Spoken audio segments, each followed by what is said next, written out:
Hoy día, como ven, el tema de hoy es de genes de resistencia en citomegalovirus, el rol de la secuenciación de nueva generación.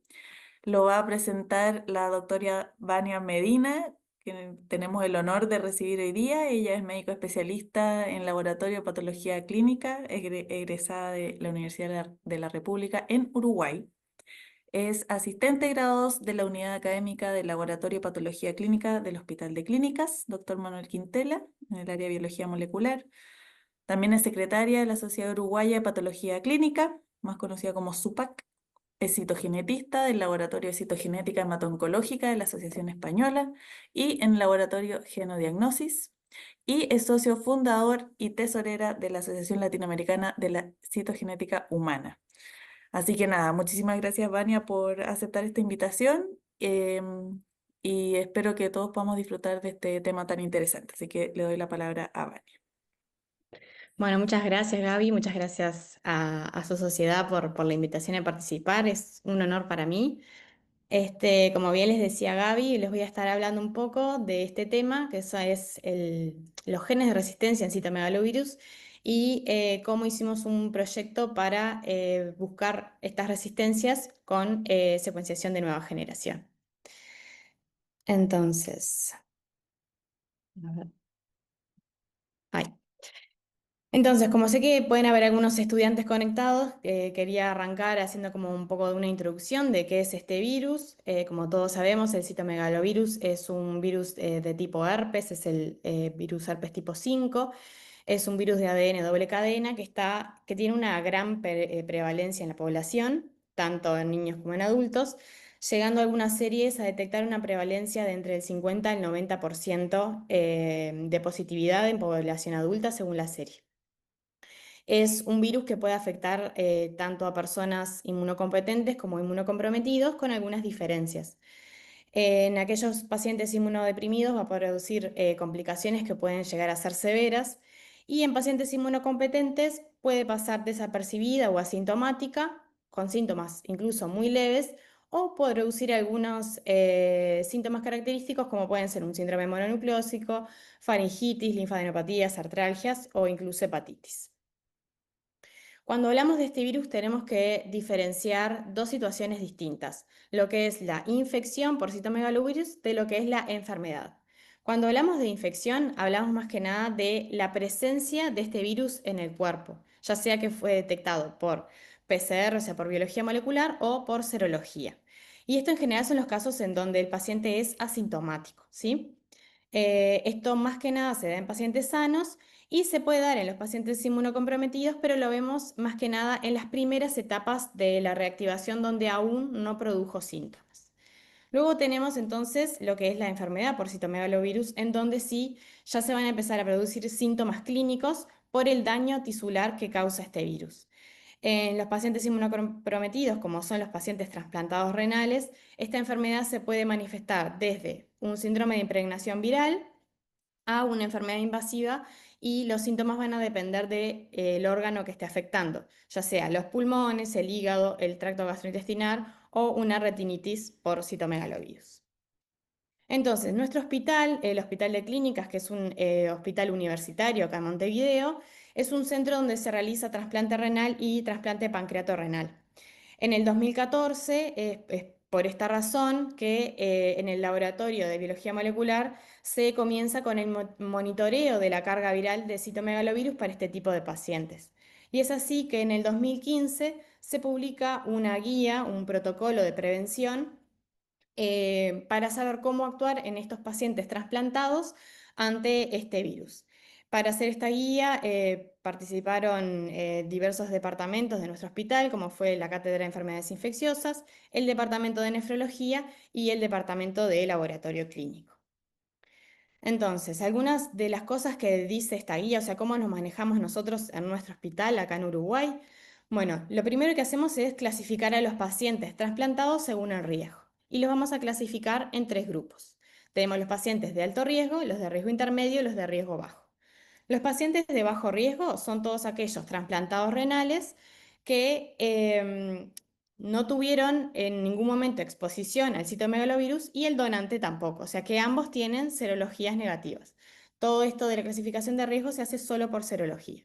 Entonces, cuando ninguno se expuso, se entiende que el riesgo es bajo y no hay que tomar ninguna otra actitud con respecto al virus, por lo menos de momento. Luego tenemos los pacientes de alto riesgo. Son todos aquellos que tienen un trasplante reno-pancreático, o sea que se trasplantan los dos órganos, o los que son trasplantados renales, pero tenemos dos situaciones. Aquellos que tienen ciertos tratamientos inmunosupresores específicos, como son los inmunosupresores antilinfocitarios, las globulinas antilinfocíticas o antitimocíticas, y los pacientes en los cuales el receptor es negativo, o sea, el paciente nunca se expuso al virus, pero el donante sí se comprobó por serología que fue expuesto y tiene una serología positiva para el citomegalovirus. En estos pacientes, estos dos tipos de pacientes, como tienen un alto riesgo, directamente se va a hacer un tratamiento profiláctico y la actitud va a ser totalmente distinta porque ya tienen un alto riesgo. Sabemos que en estos pacientes el citomegalovirus va a replicar. Ahora, tenemos los pacientes que caen en el medio, que son los de riesgo intermedio, que son aquellos trasplantados renales en donde el receptor ya se expuso al citomegalovirus y el donante puede ser negativo o positivo. Y en estos pacientes es donde acá en el laboratorio de biología molecular tenemos como mayor importancia en lo que es la monitorización. Y para estos pacientes se emplea lo que se llama una estrategia anticipada. ¿Qué es lo que se hace en esta estrategia anticipada? Se hace una carga viral semanal en el primer mes post-trasplante, luego quincenal en el segundo mes y luego a partir quincenal en el segundo y en el tercer mes y después se va espaciando según la condición. Con esta carga viral, lo que estamos tratando es de anticiparnos a que haya una replicación que sea lo suficientemente alta como para provocar la enfermedad y que el paciente tenga riesgo de perder su trasplante. Entonces se hizo todo un trabajo previo a publicar esta guía en donde tuvimos que establecer puntos de corte para nuestro sistema analítico, nuestro sistema de extracción, las muestras que utilizábamos, etcétera, en donde podíamos darle una respuesta a los nefrólogos con qué valores ellos tenían que tratar sí o sí y con qué valores no es necesario. Es así que llegamos a este punto de corte de una carga viral mayor a 1.500 unidades internacionales por mililitro, en donde los nefrólogos ya saben que cuando en el monitoreo obtienen un valor mayor a este, a los pacientes los tienen que tratar sí o sí. Luego, si el paciente tiene una carga viral menor a 1.500, se va a ir repitiendo cada 7 días y según en el mes que esté, digamos, de monitoreo. Una vez que el paciente tiene una carga viral que es pasible de tratamiento, se va a empezar a repetir la carga viral para ir monitorizando cómo le va con el tratamiento y se repite hasta que tengamos dos cargas virales semanales sucesivas no detectables o con cargas virales negativas para suspender recién el tratamiento. ¿Sí? Después tenemos una situación especial que son aquellos pacientes en los cuales tienen una carga viral entre 1.000 a 1.500, que lo que se ha visto es que es como una zona gris, en donde tenemos que evaluar más que nada al paciente y sus síntomas. Si el paciente está sintomático y estos síntomas no se pueden explicar por ninguna otra causa, bueno, probablemente sí sea el citomegalovirus y se puede iniciar el tratamiento. Si el paciente está bien o está estable, se puede llegar a esperar a hacer un nuevo control y ver si eso aumentó o si la carga viral se pudo controlar antes de empezarla. ¿Sí? Bien. Entonces, ¿cuál es la situación actual del Uruguay con respecto a este virus? Bueno, nos encontramos que tenemos algunos pacientes que tienen problemas en el control de la carga viral, que no es tan de libro, digamos, de que uno le va haciendo el monitoreo, encuentra una carga viral mayor a 1.500, le hago el tratamiento y en 2 o 3 semanas eso ya se controló. A veces esta situación no pasa. Los pacientes quedan estables con su carga viral o a veces incluso uno piensa que se está empezando a controlar y de repente se dispara y no se sabe mucho por qué le pasa eso con algunos pacientes y otros funcionan perfectamente sin problemas. Entonces algunos no responden de manera esperada a el tratamiento. Además es un problema de salud pública porque es un virus que está muy difundido en la población y más que nada en estos pacientes que acaban de recibir un órgano y que es muy importante cuidar ese órgano a toda costa para que el paciente no lo pierda. A su vez tenemos el problema en nuestro país de que la accesibilidad a otros tratamientos antivirales es muy limitada. Básicamente accedemos a ganciclovir y valganciclovir y no mucha cosa más. Recuerden que somos un país chiquito, con una población pequeña, entonces a veces introducir nuevos fármacos y por los costos que genera, porque no se van a usar en tantos pacientes, es bastante complicado. Y bueno, además tenemos el tema de que los efectos secundarios, una vez que el paciente está recibiendo el fármaco, no son infrecuentes y esto además pueden empeorar aún más la situación clínica del paciente. Entonces yo tengo un paciente que no está respondiendo como uno espera a el tratamiento y le tengo que continuar este tratamiento y no tengo otra alternativa, empiezo a presentar más efectos secundarios que terapéuticos y eso empeora aún más la situación. Frente a todos estos puntos es que nos planteamos poner a punto una prueba que permita detectar las resistencias a fármacos antivirales en citomegalovirus como para ver en qué situación es que nos encontrábamos con nuestra población del hospital. Cuando hablamos de las resistencias a citomegalovirus, eh, hay un montón. Las resistencias a estos antivirales más que nada se dan por SNPs o polimorfismos de nucleótido simple, o sea, cambia una base por la otra y eso ya me genera una resistencia a los fármacos y que se asocian más que nada a dos genes principales de citomegalovirus, que son el UL97 y el UL54. Estos dos genes codifican uno para una proteína quinasa y otro para la polimerasa viral, por lo tanto van a estar muy implicados en lo que es la replicación del virus. Em, estos fármacos, el ganciclovir, el cidofovir y hay otros, lo que hacen es unirse directamente a la polimerasa y hay otros que se unen, como el Foscarnet, no directamente a la polimerasa, pero quizá a la quinasa y van a afectar en algún momento la replicación viral y no van a permitir que ese virus pueda replicarse, aumentar esa carga viral y producir la enfermedad, ¿tá?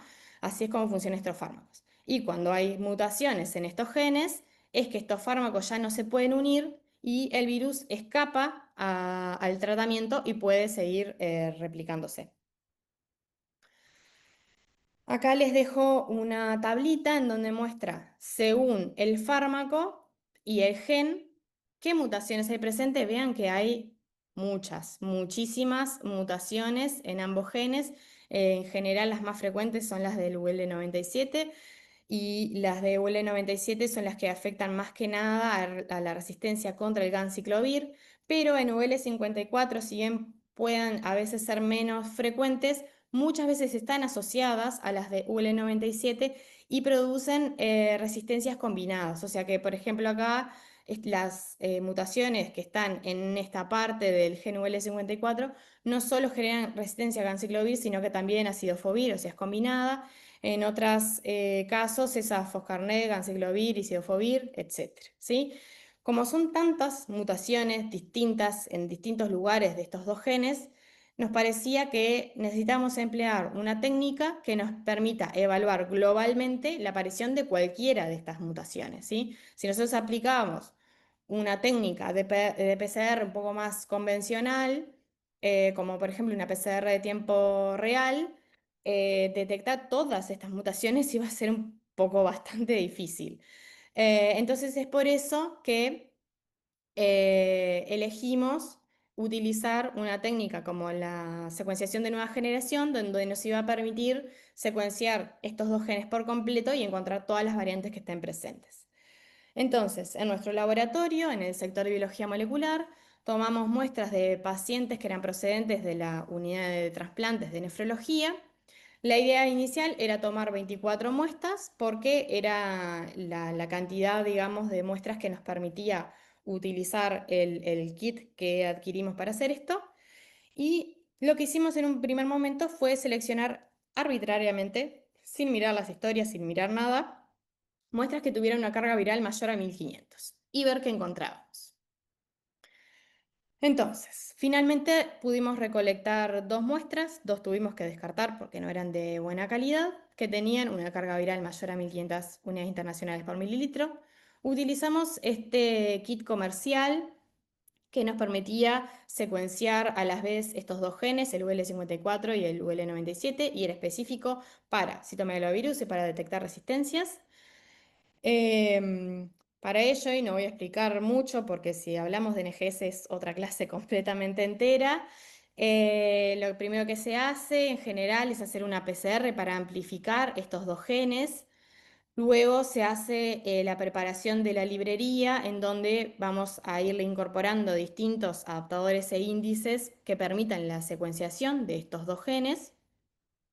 Esto se tiene que purificar para que esté con ciertos parámetros de calidad y tamaño para poder ser secuenciados.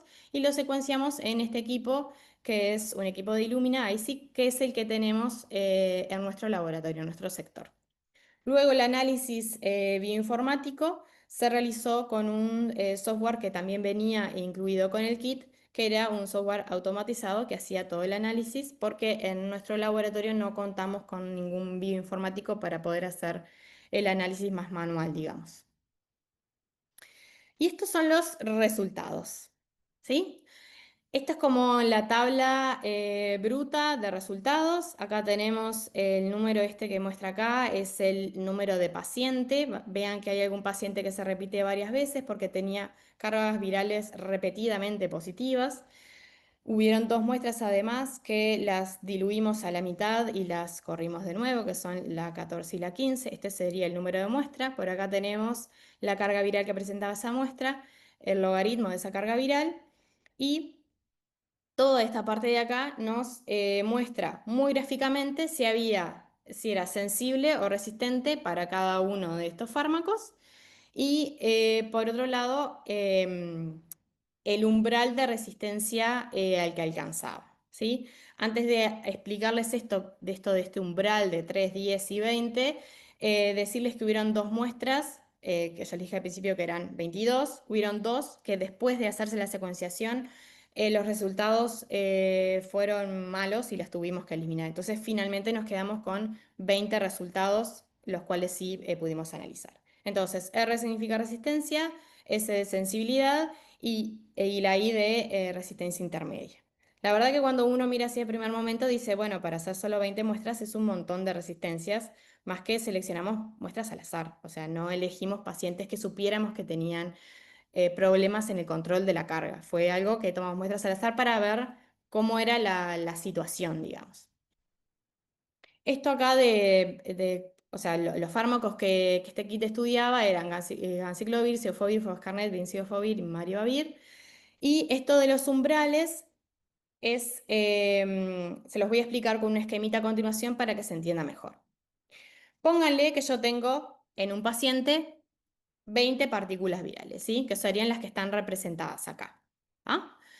Si yo tengo tres de estas partículas virales que tienen una mutación que provoca una resistencia, cada una representa un 5%, porque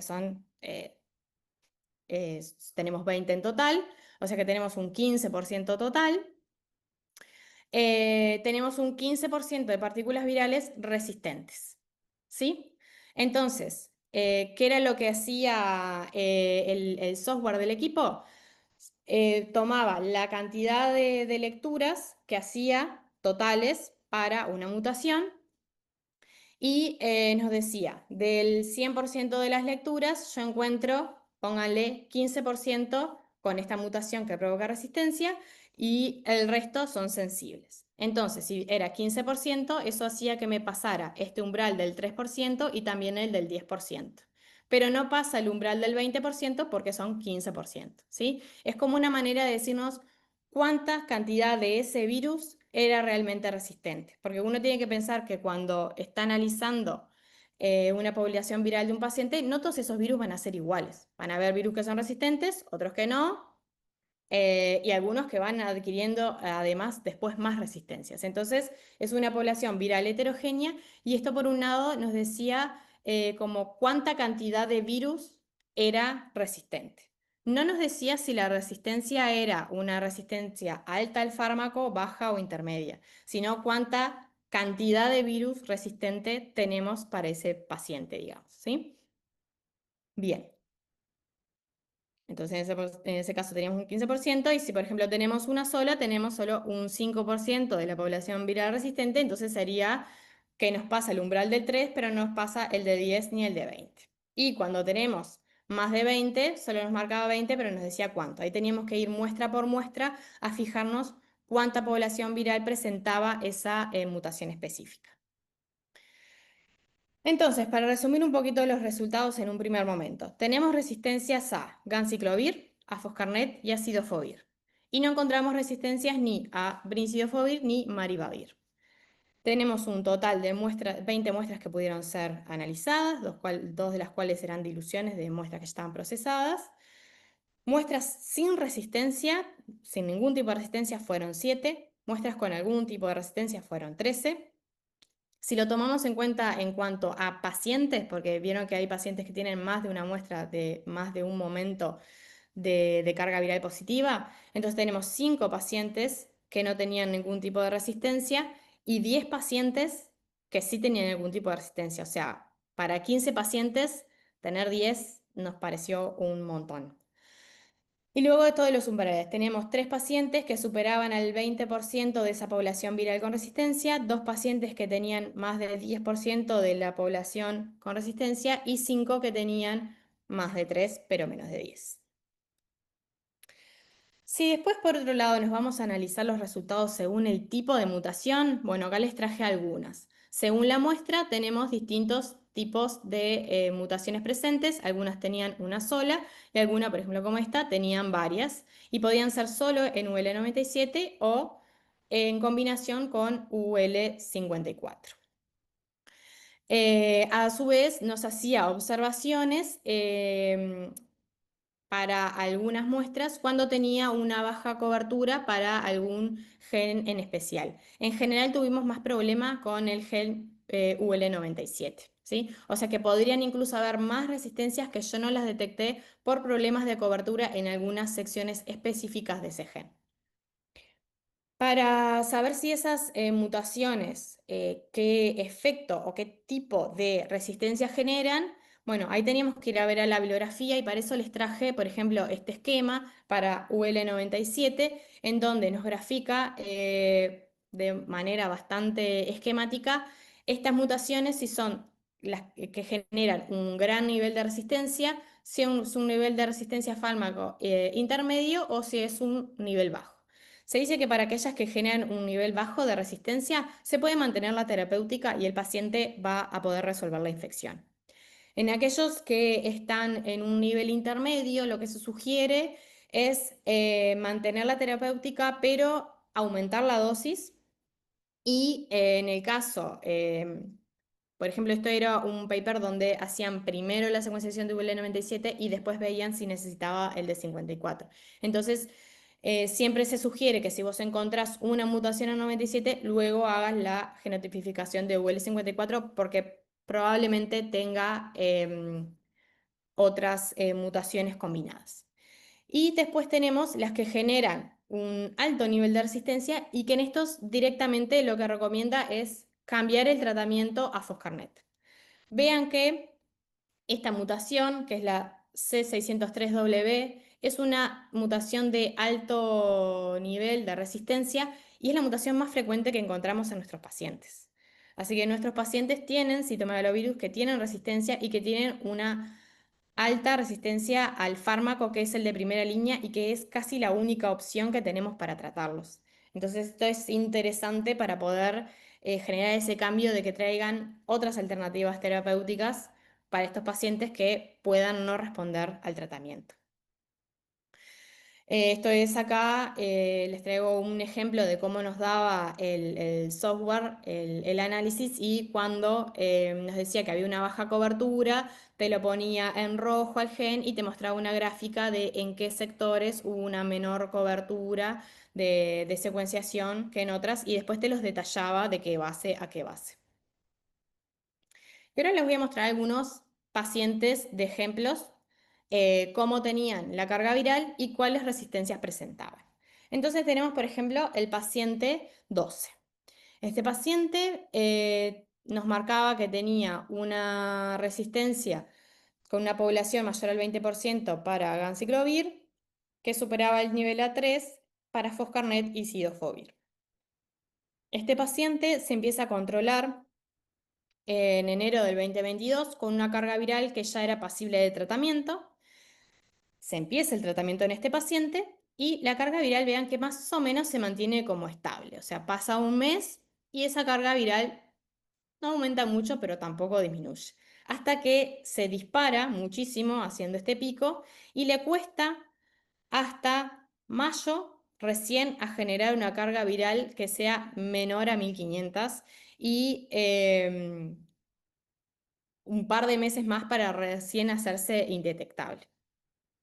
Cuando vemos qué resistencia presentaba, vemos que tiene un montón de mutaciones que presentan resistencia y que además tiene poblaciones virales que representan más del 20% con resistencia.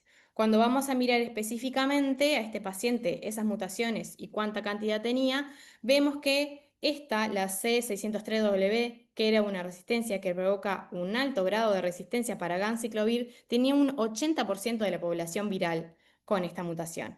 Y esto explicaría el por qué costó tanto tiempo en que este paciente pudiera controlar esa carga viral, ¿sí?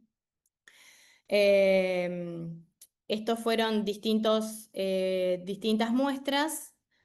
Esta ya, la 18, ya fue en un momento en donde la carga viral ya había sido controlada y esta última vuelve a repetir las resistencias porque era la misma de la 15 pero diluida al medio, ¿sí? Entonces este es un paciente que quizás si tuviéramos esta herramienta como para hacer más de rutina, se podría haber detectado antes este nivel de resistencia tan alto y haber generado algún mecanismo para cambiarle el tratamiento, ¿sí? Después tenemos este otro paciente. El paciente 14 tenía resistencias a ganciclovir y acidofovir y le pasó una situación un poco similar. Arranca con una carga viral que era de 90, baja, no se hace nada y la siguiente carga que se hace en marzo ya tenía 7505 unidades internacionales mililitros. Ahí comienza el tratamiento. Baja un poco esa carga, pero se mantiene más o menos estable hasta que se dispara, hace este pico y le cuesta hasta julio, más o menos, junio, julio, para empezar a controlar recién esa carga viral. Cuando vemos los tipos de mutaciones, en realidad presentaba solo esta, pero la presentaba en un 95% de esa población viral. O sea, era una mutación sola, no eran demasiadas, pero que además generaba resistencia combinada, que como acá en Uruguay no tenemos cidofovir, no sería el problema, pero sí nos hubiera servido, por ejemplo, cambiarle a foscarnet, que era sensible, ¿sí? Teníamos mucha población viral con esta mutación y esto explica por qué demoró tanto en poder controlar esta carga viral. Y después tenemos pacientes como el paciente 15, que es todo lo contrario a lo que uno estaría pensando hasta ahora. Este paciente arranca en el primer control con 15.000 unidades internacionales por mililitro. Comienza el tratamiento y rápidamente controla esa carga. Cuando vamos a ver qué tipos de mutaciones tiene muchas mutaciones, tiene incluso esta, la que genera un alto nivel de resistencia, y tiene mutaciones para ganciclovir, cidofovir y foscarnet, y todas en un principio en un umbral que supera el 20%. Entonces fuimos a ver por qué este paciente sí controló la carga viral mucho más rápido que los anteriores. Y bueno, nos encontramos por un lado que esta mutación que genera un alto nivel de resistencia la presentaba en un 63%. ¿Tá? Y para esto tengo dos acotaciones. Las suposiciones que nosotros nos hacemos es, por un lado, quizá un 63% no es suficiente de población viral como para que el paciente no lo pueda controlar. O la otra opción es que vean que esto tiene acá como un punteado el fondo y ese punteado, acá les traigo la leyenda, que lo que nos decía es que no había un correcto una correcta cobertura de ese gen. Entonces, la otra hipótesis es que este valor puede estar sobreestimado, ¿sí? Que como yo tuve no tantas lecturas que fueran suficientes como para asegurarme ese 99% de nivel de confianza, yo quizá encontré más de los virus que estaban afectados de los normales que no los pude leer bien y por eso me sobreestima este nivel. Esas son nuestras dos suposiciones para esta mutación, para este paciente. O sea, nos faltarían hacer más estudios con más pacientes para poder saber a qué nivel de población viral es que yo puedo decir, bueno, cuando tiene más de tanto, el paciente va a presentar clínicamente esa resistencia y cuando tiene menos de tanto, no. ¿Sí? Cuando vemos las otras mutaciones que tenían, que son las mutaciones que le provocan la resistencia combinada a ácido fovir y foscarnet, estas serán mucho más bajas, 23, 20 y 20. Probablemente estas clínicamente no le generarían una resistencia clínicamente evidenciable a estos fármacos y quizá este paciente podría haber arrancado con otra terapéutica. Igualmente, como les digo, este paciente es todo lo contrario de los pacientes anteriores y lo que nos quedaría como en el tintero ahí para poder seguir estudiando es este nivel, 63%. ¿Es suficiente para generar un problema clínico de resistencia o es que en este caso por ese bajo nivel de cobertura es que está sobreestimado este valor? ¿Ah? Esas son algunas interrogantes que nos quedan. Entonces, para resumir un poco cuáles fueron los resultados, tuvimos al final 22 muestras procesadas, 20 de esas 22 pudieron ser finalmente analizadas, dos las tuvimos que descartar del análisis porque la cobertura fue muy baja para ambos genes. 10 de los 15 pacientes analizados tuvieron algún tipo de resistencia a los antivirales, 11 muestras presentaron algún tipo de resistencia al ganciclovir, 7 solo para este fármaco y los otros 4 fueron combinadas con sidofovir y ofoscarnet. Solo hubo una muestra que presentó una resistencia baja a foscarnet y aislada.